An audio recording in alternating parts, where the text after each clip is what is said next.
April Sumner. Late 20s. Blonde hair pulled back in a ponytail, white blouse, navy skirt.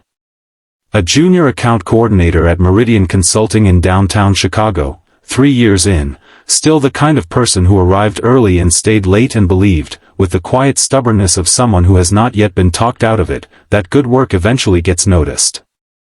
She carried herself with the particular warmth of a woman who smiles at people in passing not because she has to, but because it costs nothing and means something. Daniel Reeves. Early 40s. Dark hair, strong build, white dress shirt, no tie, sleeves not yet rolled, the kind of man who looks at home in a boardroom and equally at home in a rainstorm. Walking through downtown Chicago on a Thursday morning with an umbrella in one hand and an expression that suggested his mind was already 3 conversations ahead of his feet. New to Chicago. Unknown, as yet, to almost everyone at Meridian Consulting. That was about to change. There are small kindnesses that ask nothing of us. The held door. The smile at the checkout. The moment when someone ahead of you in line turns and says, quietly, without making a production of it, "Let me get that." We give these kindnesses without calculation.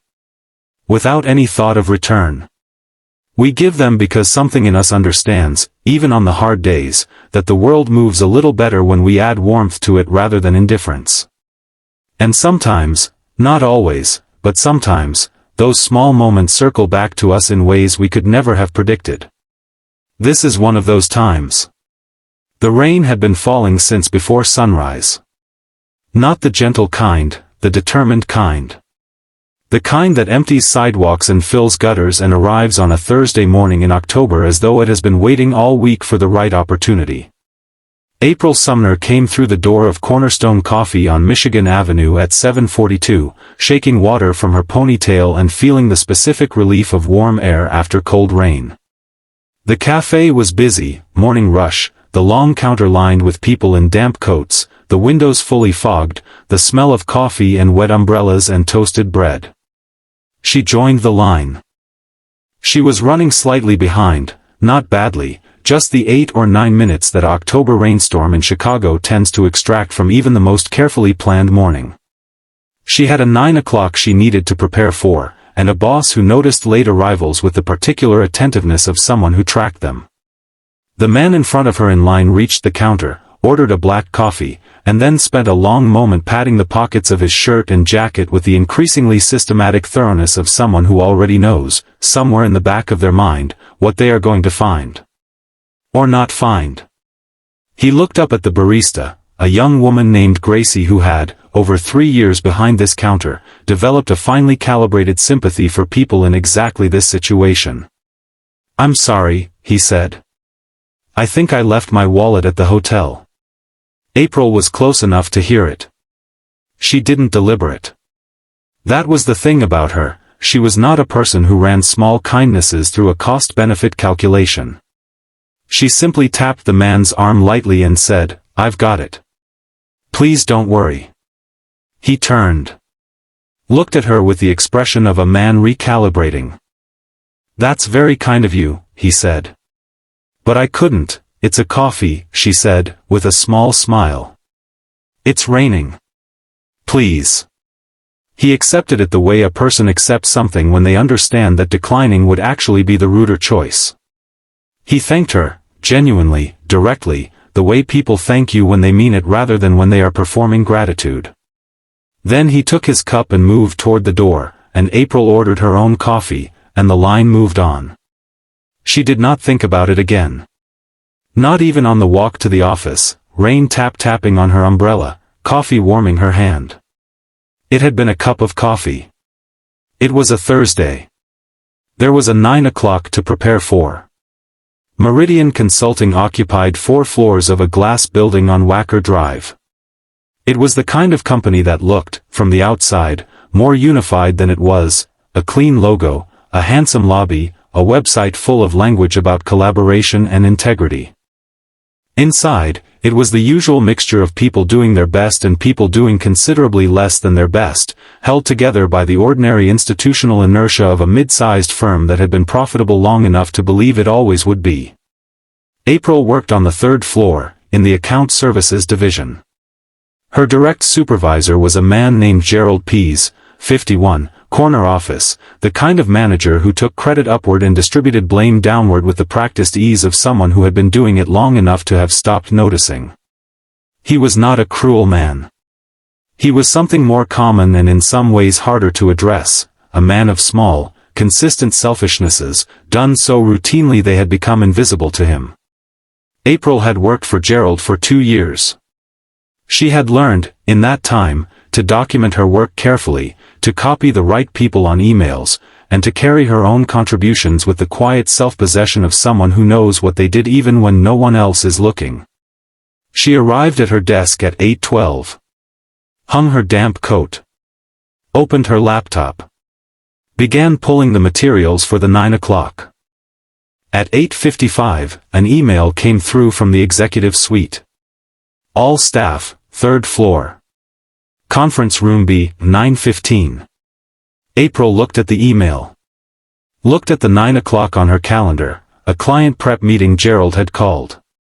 Looked back at the all-staff notice, which had come from Helen Park, the executive assistant to the CEO. She forwarded it to Gerald. He replied in 40 seconds, "Ignore it. Client prep takes priority." She went to the conference room anyway. Conference room B held perhaps 30 people by 9:20.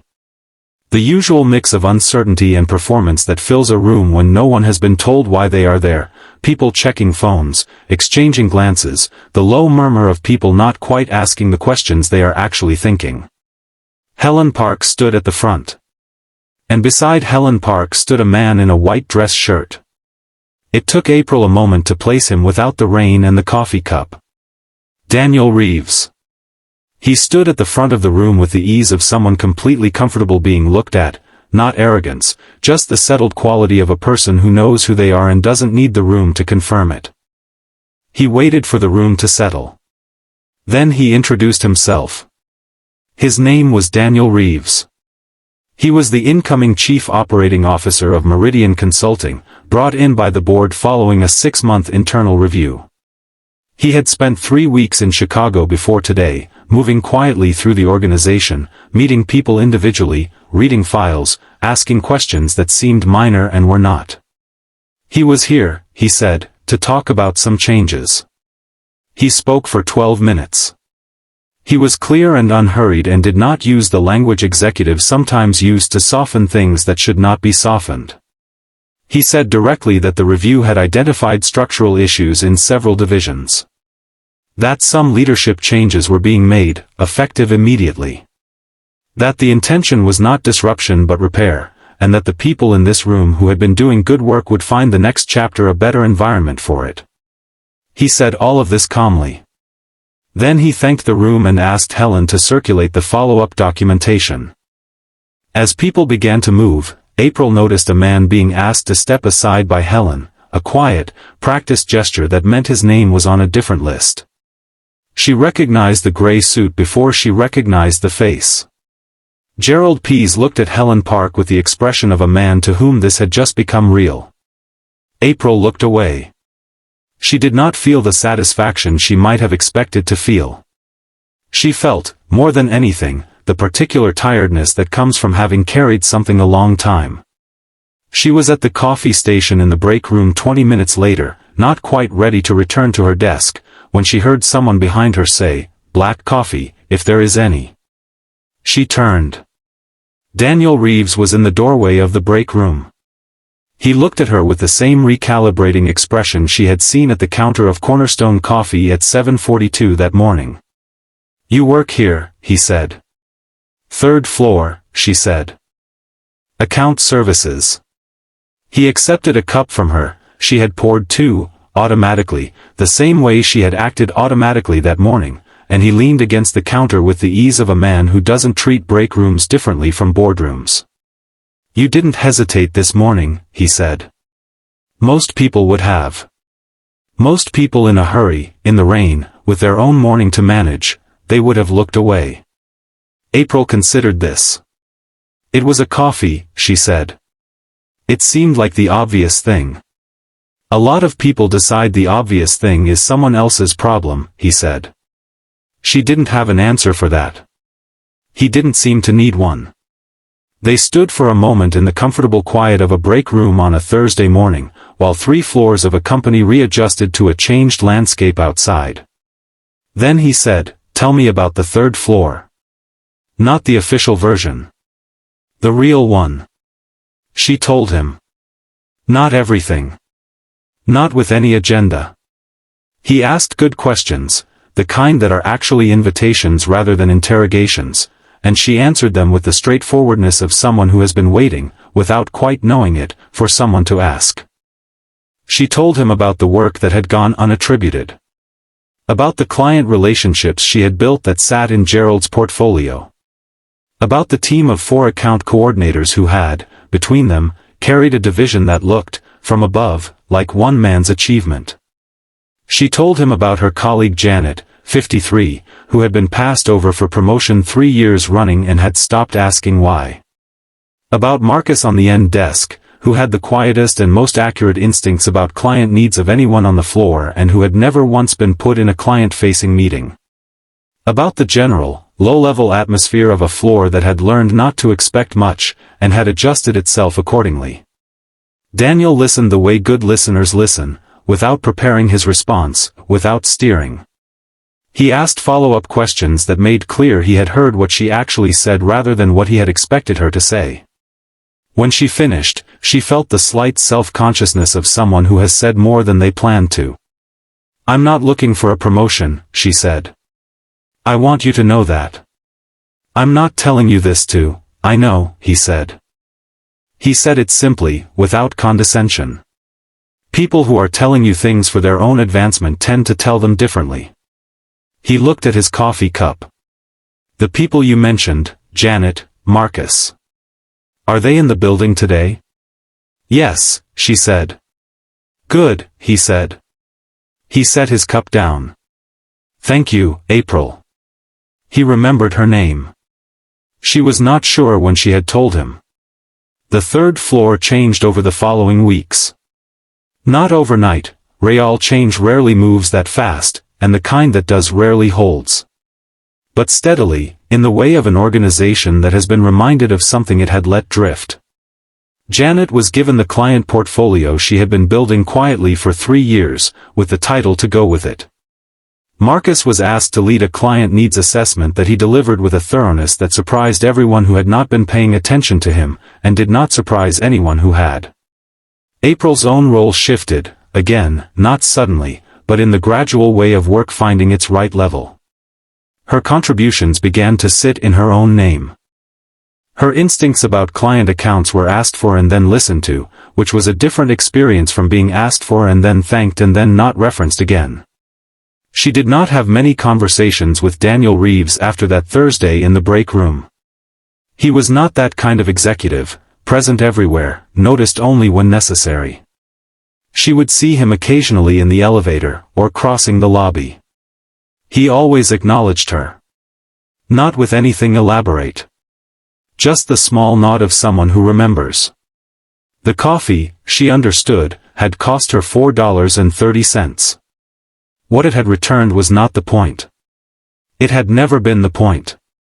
She had not paid for a stranger's coffee on a rainy Thursday morning with any thought of what it might come back as. She had done it because someone was standing in the rain without their wallet, and she was standing right there, and it was a simple thing to do. That, she thought, on a bright November morning some weeks later, walking to work with her coffee and the city cold and clear around her, that is the only reason a kindness needs. Not because it returns. Not because it is witnessed. Not because the person you help turns out to be someone who matters in your story. But because someone needed something small. And you were there. And you could. Perhaps this is what the years teach us, if we let them. That the small kindnesses are not small. That the $4 gesture, the held door, the quiet word at the right moment, these are not the footnotes of a life. They are, in many ways, the main text. We cannot know, when we offer them, where they go. We cannot follow them forward into other people's days and see what they mean when they arrive. We are not meant to know. That is not the point of giving them. The point is only this. That somewhere, a stranger is standing in the rain without their wallet. And you are standing right behind them. And the coffee is warm. And the morning is cold. And you have everything you need to make it just slightly better. That is enough. That has always been enough.